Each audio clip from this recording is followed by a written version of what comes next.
네, 안녕하십니까. 예, 이번에 무역실무 스텝 1부터 채점을 담당하게 될 관세사 안준호입니다. 일단은 어제 날짜로 해서 제가 시험 공고 나온 걸 봤는데 7월 11일 저희 사전 안내 나왔던 것처럼 똑같이 진행하게 되더라고요. 여러분들 이제 6개월 정도 남았는데 스텝 1부터 준비하신 거 차분하게 보여주시면 좋은 결과 있을 거라고 생각을 합니다. 사실 스텝 1, 2 가면 갈수록 문제가 어려워지긴 하는데 스텝 1 같은 경우에 기본적인 문제가 많이 나오게 되죠. 그런 문제들도 여러분들이 쉽다고 너무 간과하지 마시고 이런 것들도 충분히 잘 다져두셔야 나중에 좋은 결과가 있을 거라고 생각이 듭니다. 일단은 문제를 같이 보시면 1번에서 국제무역거래 시 쭉 나와 있죠. 결제 방식에 대해서 설명을 하고 그 다음에 대금 지급하는 시기에 따라 결제 방식을 분류한 후에 그 다음에 수출상과 수입상이 부담하는 무역거래의 위험에 대해서 논술을 하라 라고 나와 있습니다. 사실 문제를 봤을 때 그렇게 어렵다고 생각이 들지 않고요. 물어보는 바가 명확하기 때문에 예를 들면은 결제 방식 서술하고 그 다음에 이제 대금 지급하는 시기에 따른 또 다른 결제 방식 분류하고 그 다음에 각각 부담하고 있는 위험이 어떤 것인지 총 4가지를 물어보고 있죠. 결제 방식, 그 다음에 대금 지급한 시기에 따른 결제 방식 분류, 그 다음에 수출상과 수입상이 가지는 위험. 그러므로 서, 결 5점씩 배점을 하고 나머지 부분에 대해서는 10점씩 배점을 하게 된다면 총 50점짜리가 되는 문제였습니다. 일단 답안을 같이 보시면 서가 처음에 나와 있는데요.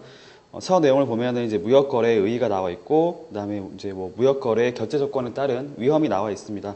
근데 사실 서 같은 경우에는 그렇게 중요하다고 할 만큼 따로 말씀드리기보다는 여러분들이 이제 여기 답안이 나와 있는 것처럼 기술하셔도 상관이 없고 아니면 여러분들이 이제 봤을 때 무역거래는 어떤 것을 말하고 있고 결제 방식이 어떤 의미를 가지고 있다 이런 정도만 서술해 주시면 될 것 같습니다. 넘어가도록 하고요. 이제 대금 결제 방식 같은 경우에는 여러분들이 잘 알고 계실 거라고 생각이 들어요. 신용장 방식이 있고요. 그 다음에 신용장을 이용하지 않는 방식들, 비신용장 방식이라고 얘기를 하는데 추심 결제 방식도 있고요. 그 다음에 팩토링도 있고 연물 장기 조건 방식도 있고 이런 것들 여러분들이 알고 계시니까 그런 것들을 의 정도만 각각에 대해서 빠짐없이 기술하시면 되겠습니다. 넘어가도록 하고요. 그 다음에 이제 대금 지급 시기에 따른 결제 방식의 분류가 나오는데 사실 이것은 지급 시기라는 것은 선지급이냐 아니면 동시에 지급하는 것이냐 아니면 나중에 지급하는 것이냐 아니면 이것들이 혼합이 되어 있는지 여부를 가지고 구분을 할 수 있을 것 같습니다. 일단 선지급 같은 경우에는 중요한 말이 물품을 선적 돈에 인도하기 전에 대금 지급을 하는 것을 말하는 것이죠. 그렇기 때문에 그 내용이 꼭 들어가 있어야 될 것 같고요. 그 지급에 따른 이제 결제 방법이 나와 있는데 답안에 나와 있는 것처럼 CWO가 나와 있고 그 다음에 단순 송금 방식 나와 있고 그 다음에 전대 신용장 방식이라고 나와 있습니다. 사실 신용장 같은 경우에는 선지급, 동시지급, 후지급에 다 들어갈 수가 있기 때문에 그렇죠. 이것들을 어렵게 생각하지 마시고 선, 동시, 그다음에 후지급에 대해서 각각의 이렇게 방법들을 분류를 하시면 기술하시기 훨씬 또 수월할 거라고 생각이 들고요. 각각에 대해서 역시 의 정도만 기술해 주시면 되겠습니다. 동시지급 방식을 보게 되면 중요한 표현이 뭐가 있냐면 선적 서류의 인도와 동시에 대금 결제가 이루어지는 결제 방법이다 라는 표현이 나와 있는데 이 말이 꼭 들어가 있어야 그쵸? 동시지급이란 어떤 것을 말하는 건지는 설명을 해야 되기 때문에 반드시 들어가야 된다고 생각이 들고요. 그에 따른 방법들 COD, CAD 쭉 나와 있는데 이런 것들을 다 빠짐없이 기술하시면 되겠습니다. 기술하실 때에도 많은 내용들을 쓰려고 하지 마시고 사실 신용장 방식이 중요하다는 건 다 알고 계시겠지만 그게 여기서는 중요한 포인트가 아니라 각각에 대해서 의 정도만 쓰더라도 빠지지 않고 기술하는 것이 더 중요한 포인트가 된다고 생각이 듭니다. 넘어가서 그다음에 후지급 나와 있죠. 후지급 같은 경우에는 여러분들이 잘 알고 계실 거라 생각이 드는데 키포인트라 그러면 키워드라 그러면 인도 물품의 선적 또는 인도 그 다음에 헌적 서류에 인도가 있은 후 그러고 나서 대금 결제가 이루어지는 즉 외상거래 조건이다 라는 표현이 나와 있죠. 이것들을 빠지지 않고 기술하시면 되겠습니다. 그 방법에는 이제 단기 연지급 조건이라든지 아니면 신용장 방식 나와 있고요. 신용장 방식 같은 경우에도 이제 인수신용장, 그다음에 연지급 신용장 이런 것들을 쓰면 되겠죠. 그다음에 DA, 추심에 나오는 DA가 나와 있고 그다음에 팩토링 결제 방식, 뭐 종량기 업무 조건, 청산 결제까지. 그리고 하나 더 쓰게 된다면 뭐 포페이팅 결제 방식도 들어갈 수가 있겠네요. 그런 것들 빠지지 않고 기술하시면 되겠습니다. 일단 넘어가서 이제 이런 것들을 혼합된 경우도 있죠. 나와 있는 것처럼 누진 지급 방식, 그다음에 분할 지급 신용장 나와 있는데 제 생각에 저도 수험생 때 그랬었고 여러분들이 아마 선지급, 동시지급, 후지급까지는 다 잘 쓰셨을 것 같은데 마지막에 나와 있는 혼합 같은 경우에는 많은 분들이 좀 빠뜨리고 기술하지 않았을까라는 염려가 듭니다. 혼합 같은 경우에는 내용이 그렇게 많지가 않지만 여러분들이 한번 이번 걸 많이 빠뜨린 게 있다면 이번 걸 계기로 해서 한번 짚고 넘어가시면 점수가 큰 배점이 안 돼 있다고 할지라도 기술하는 게 더 좋을 것 같습니다. 넘어가도록 하고요. 이제 대금 지급 시기에 따른 당사자의 위험 나와 있죠. 역시 수출자, 그다음 수입자 10점씩 배점을 해가지고 답안을 기술하시면 되겠습니다. 일단 선지급 같은 경우에는 뭐 크게 보면 매수인의 상품 입수 불능이라고 나와 있죠. 즉 돈을 먼저 지급했는데 나중에 물건을 제대로 못 받으면 어떡하나 이러한 불안감을 가지고 있기 때문에 그 내용들을 서술하시면 되겠습니다.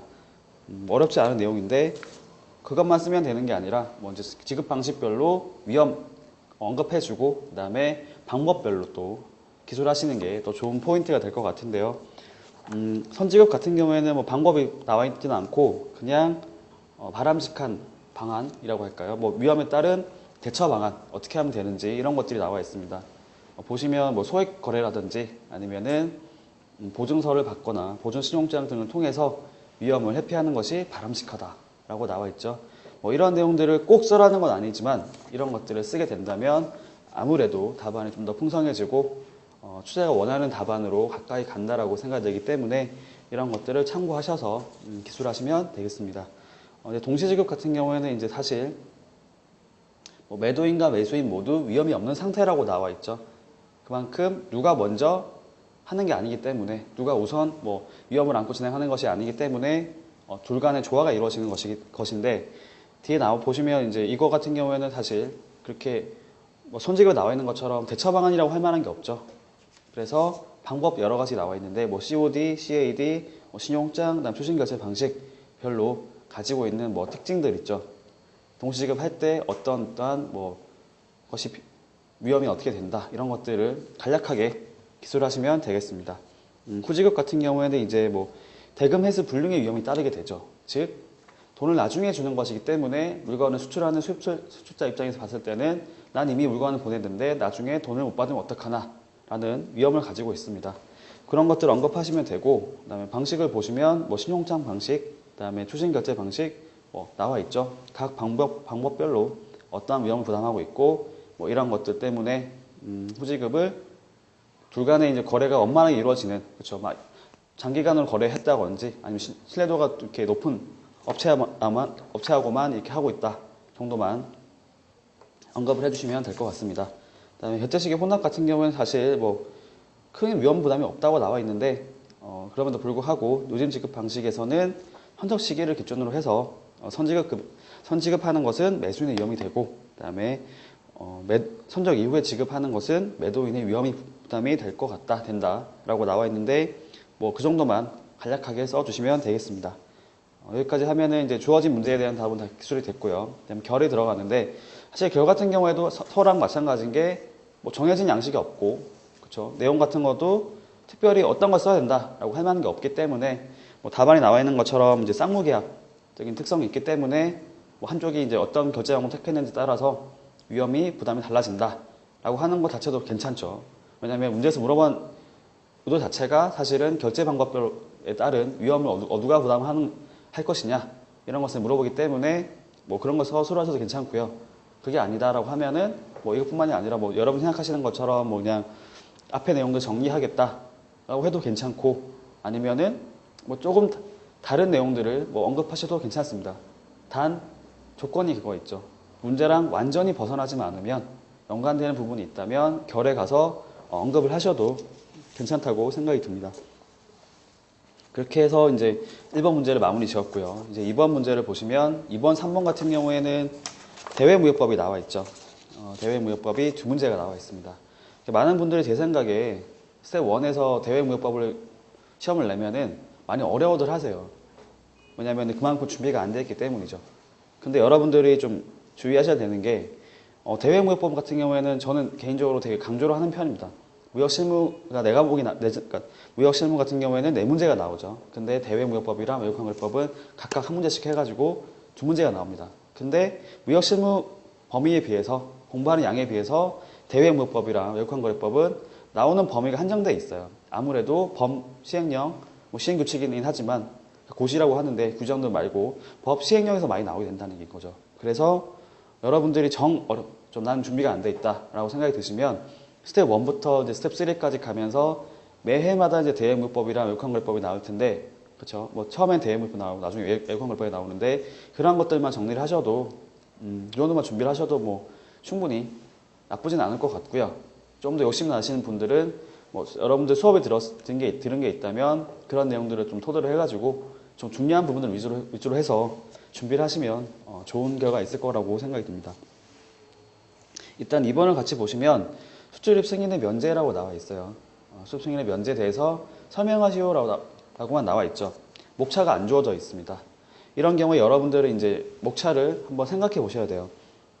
근데 법 같은 경우에 좀 팁을 드리자면 법 같은 경우에는 일단 시행령을 생각하시면 거의 답이 나옵니다. 거의 목차가 구성이 되죠. 여러분들 따로 목차를 만들지 않는다고 할지라도 법이랑 시행령 정도로 알고 계시면 그 내용들을 쓰면 되기 때문에 크게 어렵지가 않습니다.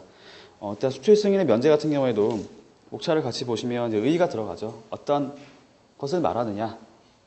같이 내용을 보시면 산자부라고 하는데 상업통상부 장관이 지정하는 게 있습니다. 헌법에 따라 체결 공포된 조약과 일반적으로 승인된 국제법규에 따른 의무를 이행하기 위해서 또는 생물자원을 보호하기 위해서 이런 목적들을 가지고 물건들을 지정을 하죠. 지정된 물건도 있는데 그런 것들을 수출한다든지 아니면 수입을 하는 경우에는 반드시 승인을 받게 해서 이것들을 관리하고 있습니다. 즉 목적이 관리를 하는 게 목적인 거죠. 이게 나와 있고 하지만 그럼에도 불구하고 면제를 해주는 것이 있습니다. 그게 목차 이번에 나와 있는 건데 긴급히 처리해야 된다는 물품이 있거나 아니면은 절차들을 좀 간소화하기 위해서 좀 대통령으로 따로 정하는 기준에 해당하는 물품이 있으면 그것들은 예외적으로 승인을 안 받고 거래를 할 수 있도록 해주고 있습니다. 그래서 그런 내용들을 쓰면 되죠. 1번, 2번 쓰면 되고 그 다음에 세 번째 갔더니 이제 어떤 물품이 어떤 것이 있느냐 그런 것들을 언급하시면 이 문제의 답은 끝납니다. 일단 크게 보면은 1번, 가로 1번, 가로 2번, 3번, 4번까지 나와 있는데 내용들 보시면 여러분들이 이걸 하나씩 다 암기하려고 하시면 힘들죠. 암기하려고 하지 마시고 그냥 아까 처음에 말씀드렸던 것처럼 어떤 목적이었고 근데 왜 이것들을 면제해주는 이유가 뭔지만 알고 계시면 사실 그렇게까지 암기하는 게 어렵지는 않을 겁니다. 아까 2번을 같이 생각해 보시면 긴급히 처리한다든지 아니면 절차를 간소화하기 위해서 면제를 해준다고 말씀을 드렸죠. 그래서 면제 물품을 보게 되면 2번 같은 경우에는 이제 나와 있죠. 긴급히 처리해야 된다든지 아니면은 그게 아니라 그러면은 이제 1번에 나와 있는 것처럼 절차를 간소화하는 거죠. 외교관이나 산자부 장관이 정하는 자가 출국하거나 입국하는 경우에 그냥 휴대를 하거나 아니면은 송부를 하는 물품 같은 경우에는 절차를 간소화시킬 수 있기 때문에 이런 것들을 떠올려 보시면 이런 물품들을 암기하는 것도 그렇게 어렵지는 않습니다. 더 말씀을 드리면 가로 2번 같은 경우에서 부수거래도 많이 나와 있죠.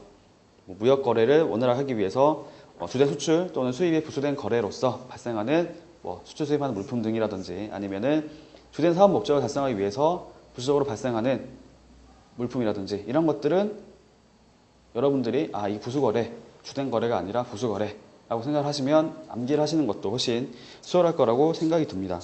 일단 거기까지 말씀을 드리고 나머지 부분에 대해서는 여러분들이 그냥 계속 보시면 돼요. 꼭 암기를 해야겠다 생각하고 공부를 하지 마시고 계속 보시면 좀 눈에 익숙하게 만들면 나중에 이런 목적들이 있었기 때문에 이런 물품들이 들어가지 라고 떠오르실 겁니다.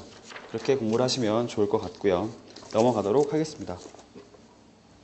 3번을 같이 보시면 외화 획득의 범위에 대해서 설명하시오 라고 나와 있네요. 나와 있는데 사실 외화 획득의 범위 역시 2번과 마찬가지로 목차가 주어져 있지 않습니다. 하지만 제가 말씀드렸던 것처럼 법이랑 시행령만 알고 계시면 내용을 다 구성할 수가 있어요. 1번, 2번 같은 경우에는 법 16조 1항과 3항이 나와 있었고, 그 다음에 3번 같은 경우에는 시행령이 나와 있죠.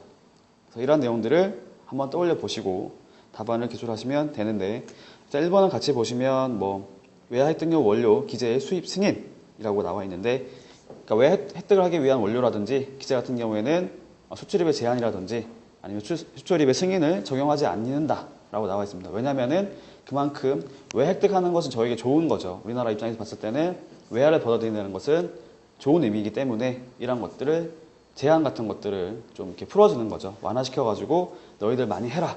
이런 거래들을 많이 해서 외화를 많이 가지고 와라.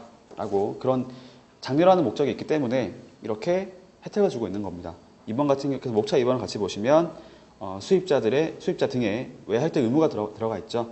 사실 1번에서 외화 획득을 하기 위해서 이제 사용하는 원료라든지 이런 것들에 대해서 혜택을 줬으니까 나중에 사후관리라고 할까요? 이런 것들을 실제로 이행했는지 아닌지를 보고하라고 이렇게 신고하라고 얘기를 하겠죠. 너네가 진짜로 이런 것들 이행했는지를 확인하겠죠. 왜냐면 그런 것들 하지 않으면 이 사람들은 거짓말로 해가지고 그만큼 혜택을 얻은 거기 때문에 아무래도 관리를 할 것이기 때문에 이런 것들도 역시 외화 획득을 해야 된다라고 의무를 부여하고 있습니다. 다음 3번에 가서 보면은 이제 외화 획득을 하는 범위가 나와 있어요. 어떠한 것들이 외화 획득을 하는 것으로 포함이 되느냐. 내용을 보시면 수출 나와 있죠. 수출이라든지 아니면 용역 및 건설의 해외 진출이라든지 아니면 주한국제연합군 등의 물품 등을 매도하는 것. 그렇죠. 사실 생각해 보시면은 저희 1차 때 부가세 공부하셨을 때 생각하면 거의 유사할 거라 생각이 드는데 우리나라에 있다고 할지라도 그렇죠. 주한미군 이런 거 있죠. 거기다가 물품 등을 공급을 해요. 이런 것도 사실 외화를 벌어들일 수 있는 거기 때문에 역시 포함이 됩니다. 그리고 그런 것이 아니라고 할지라도 관광이라든지 그다음 국내에서 물품 등을 매도했는데 산자부 장관이 딱 정하는 기준이 있었는데 거기에 해당이 되면은 역시 외화 획득을 보겠다. 이런 것도 있고요. 6개밖에 안 되기 때문에 이런 것들은 저 같은 경우에는 수험생 할 때 수주 관용국 무 이렇게 외웠었거든요. 여러분들도 자기만의 방법을 통해서 이렇게 내용 어렵지 않으니까 암기를 해주시면 좋을 것 같습니다. 넘어가도록 하고요. 이제 문제 4번을 같이 보시면 영어로 되어 있어요. 그죠? 첫 번째 나와 있는 게 이런 어떤 문구가 나와 있고 그런 문구를 설명하고 이러한 문구를 이용한 매매 거래에 대해서 설명하시오 라고 나와 있습니다. 처음에 받았을 때 사실 파악하는 게 쉽지는 않았을 것 같아요. 영어 나와 있는데 이게 정확히 뭘 의미하는 것인가 이거 보면은 그게 나와 있죠. 일단은 if you like it, 그러니까 네가 마음에 들면, 당신이 마음에 들면 우리에게 30불을 보내고 그렇지 않다면 우리에게 어떠한 의무사항 없이 반환해도 된다라고 나와 있습니다. 즉 점검 매매를 딱 떠올리시면 될 것 같은데 그 내용만 알고 계시면 사실 문구 자체가 크게 의미가 있는 건 아니에요. 그렇죠? 근데 그 내용 점검 매매를 잘 모르고 계시면 영어를 잘한다고 해도 내용을 모르고 있기 때문에 좀 뭐랄까요 출제가 의도했던 부분하고 벗어나는 답안을 기술할 수가 있는 거죠. 일단 여기서 문제를 물어보는 것은 문구를 설명하고 그 다음에 이런 문구를 이용한 매매 거래가 어떤 것이 있는지 어떤 건지 설명하라고 나와 있습니다. 일단은 첫 번째 목차를 보시면 문구의 의의가 나와 있어요. 문구가 나와 있는데 이런 것들이 어떤 것을 의미하느냐. 사실 좀 제가 염려되는 부분 중에 하나가 뭐냐면 이렇게 나왔을 때 여러분들이 해석을 해가지고 쓰실까봐 사실 염려가 되긴 합니다. 이것은 해석을 하라고 이렇게 나와 있는 게 아니라 이게 어떠한 거래를 위해서 문구가 들어가 있는 거냐. 즉 어떤 거래를 하는 것을 의미하는 것이냐. 이걸 물어보고 있는 것이기 때문에 해석을 할 필요는 전혀 없고요. 1번에 나와 있는 것처럼 이 문구는 점검매매 조건부 청약에 해당하는 문구다. 간단하게 나와 있는데 이렇게까지 안 하더라도 그냥 위에서 보면은 당신이 마음에 들면 돈을 보내고 그렇지 않다면 반환을 해도 좋다. 이런 표현들을 봤을 때 이것은 점검매매에 해당이 되고 점검매매를 하면은 어떠한 것을 말한다 정도로 써주시면 괜찮은 답안이 될 것 같습니다. 일단 점검매매 여러분들 알고 계실 거라고 생각이 들기 때문에 일단 위 써주시면 되고 그 다음 2번 같은 경우에는 성격이 나와 있어요. 점검매매 같은 경우에는 사실 구매 의사가 있으면 대금만 지급하면 끝나죠. 그래서 이것은 확정 청약에 해당이 됩니다. 그러니까 조건부 청약은 맞는데 그럼에도 불구하고 수입자가, 즉 물건을, 피청약자가 물건을 마음에 들어서 구매하겠다라고 의사를 보이면, 즉 그런 청약에 보이면 바로 거래가 이루어지죠. 그래서 이것은 확정 청약에 해당이 되고, 피청약자가 구매 의사에 있어서 대금 지급하는 것은 승낙의 의사 표시임과 동시에 대금 지급 의무의 이행으로 보아야 한다. 뭐 이런 성격들 기술하시면 되겠습니다. 3번을 같이 보시면 점검매매 같은 경우 사실 비싼 물건들을 보내진 않겠죠. 왜냐면은 이것을 써보고 마음에 안 들면 돌려보내면 좋다라고 이야기하고 있기 때문에 청약자 입장에서 봤을 때는 사실 약간 위험을 안고 가는 거죠. 자기 신제품 같은 경우에는 물품을 그냥 보내서 이 사람이 구매를 하면 다행이지만 구매를 하지 않으면 다시 되돌아오기 때문에 어떻게 보면 손실이 있기 때문에 이런 것들은 할 때는 좀 이렇게 부담이 적은 견본품 등을 사용하는 게 아무래도 많겠죠. 그런 내용 써주시면 되고, 4번에 가서는 이제 점검 매매에 대해서 뭐 의의하고 활용 나와 있는데 이런 내용들을 간략하게 써주시면 되겠습니다. 넘어가도록 하고요. 이제 문제 5번을 같이 보시면 이제 계산 수량 조건 나와 있고 이에 따른 정산 기준 가격 설명하라고 나와 있습니다. 사실 문제는 어렵지 않았고요. 여러분들이 계산 수량 조건이 어떤 건지 알고 계시면 충분한 문제였지만 좀 더 하나 더 나아가서 신용장 거래가 일 경우랑 그다음에 신용장 거래가 아닐 경우로 구분하셔가지고 공부를 하시면 좋겠습니다. 그래서 그런 부분들을 일단 의의를 써주시고 그다음에 이제 신용장 거래일 경우, 그다음에 신용장 거래가 아닐 경우 처리가 어떻게 하는지 각각 써주시고 이제 네 번째 가서는 목차 4번에 가서는 뭐 정산 기준 가격 이것은 이제 처음에 문제에서 물어봤기 때문에 기술을 하는 것이고요. 만약에 그런 표현이 없었다라고 하면은 굳이 정산 기준 가격까지 뭐 언급하시는 건 좋습니다. 언급하는 건 좋지만 여기 나와 있는 것처럼 2점 정도 배점 잡아서 하시기보다는 그냥 1, 2, 3번에 대한 내용들을 조금 더 보충 설명해 주시는 게 어떨까라는 생각이 듭니다. 내용을 간단히 보시면 2번 같은 경우에 신용장 거래는 UCP 630조에 이거 해서 금액 수량 단가의 10%의 가부족을 허용하는 것으로 간주한다 라고 나와 있습니다. 그리고 이것은 수량 외에도 금액 또는 단가 이런 것들에 대해서 각각 개별적으로 사용할 수 있다. 즉 금액만 10%할 수도 있고 단가만 10%할 수도 있고 수량만 10%할 수도 있다 라고 해석이 되죠. 이러한 내용들을 써주시면 되고 그다음에 신용장 거래가 아닌 경우에는 나눠볼 수가 있는 게 합의가 있었느냐, 그렇죠? 합의가 있느냐, 아니 합의가 없느냐, 크게 구분 지으셔가지고 합의가 있다. 그러면 합의에 따르면 되겠죠, 당연히. 근데 합의가 없다. 그러면은 관습이라든지 중급법에 따라서 판단할 사항이 이렇게 판단하면 되겠지만 이런 것들도 이제 사실 불확실하죠. 확실하지가 않은 거죠. 합의가 없는 상황이기 때문에 뭐 관습이나 중급법에 따를 수는 있겠지만 이러한 것들이 그 사람 의도를 정확하게 이제 전달하는 것이 아니기 때문에 그런 걸 대비해서 명백하게 문헌으로 합의하는 것이 바람직하겠다 정도로 써주시면 되고 그다음에 정산 기준 가격도 나중에 정산할 때 그 기준이 되는 가격이 어떻게 되는지 그것들을 써주시면 되겠습니다. 넘어가도록 하고요. 마지막 문제인데 신용장을 이용한 무역 거래를 할 때 분할 선적 서류에 처리하고 할부 선적의 불이행에 대해서 설명하시오 라고 나와 있습니다. 일단은 뭐 분할이랑 그다음 할부에 대해서 여러분들이 개념을 혼동하지 않으면 좋겠고요. 그런 내용들을 보실 때 일단 분할 선적이라고 하면은 뭐 여러 해에 나누어서 선적하는 것을 말한다. 분할, 즉 한 번에 하지 않고 나누어서 한다는 얘기인 거죠. 그다음에 할부 같은 경우에는 뭐 어떤 기간을 두고 그 기간 안에 여러 번 나눠 가지고 진행하는 건데 여러분들 신용장 결제하는 거 생각해 보시면 할부로 결제하는 경우가 있죠. 그것들을 떠올려 보시면 되겠습니다. 근데 결제할 때 분할 결제라는 표현을 안 쓰잖아요. 그렇죠?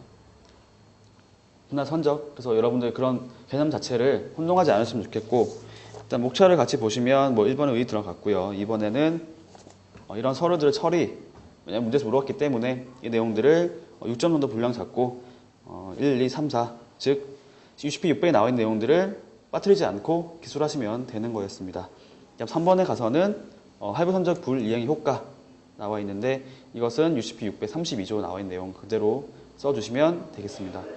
사실 뭐 여러분들이 고민하는 것 중에 하나가 뭐 CISG라든지 UCP 이런 것들 있죠. 협약에 대해서 정말 똑같이 써야 되느냐 그렇게 암기를 해서 써야 되는지 고민하고 계실 거라 생각이 드는데 제가 보기에 저도 경험을 했던 거고 제 생각에는 뭐 똑같이 암기를 하시면 당연히 좋겠죠. 당연히 좋지만 그렇게 못하겠다고 하시면 사실 그렇게 하려면 좀 시간과 노력이 많이 들기 때문에 그렇게 하기 힘들다고 하시면 생각이 들면은 키워드 중심으로 해가지고 좀 여러 번 읽다 보면은 그 내용들이 좀 파악이 되잖아요. 파악이 되는데 그런 내용들을 좀 벗어나지 않도록 원래 표현에서 벗어나지 않도록 여러분들이 이해를 하셔가지고 써주시면 충분히 그렇게 해도 상관이 없다고 생각이 듭니다. 그래서 여러분들은 굳이 암기를 할 수 있으면 좋고 그렇지 않다면 좀 의도만이라도 좀 표현만이라도 좀 비슷하게 써주시면 어떨까라고 생각이 드네요. 이렇게 해서 스텝 1 1회차 문제는 1회차 해설을 마치고요. 뭐 이것은 이제 해설을 하고 나서 여러분들 개인적으로 답안을 쓰신 걸 가지고 제가 음성으로 해설을 할 건데 거기에 대해서는 좀 더 여러분 각각의 이제 수험생 여러분들 맞춰서 좀 자세하게 채점을 해서 그런 해설을 할 수 있도록 하겠습니다. 여러분들 시험 보느라고 수고 많으셨습니다. 네, 감사합니다.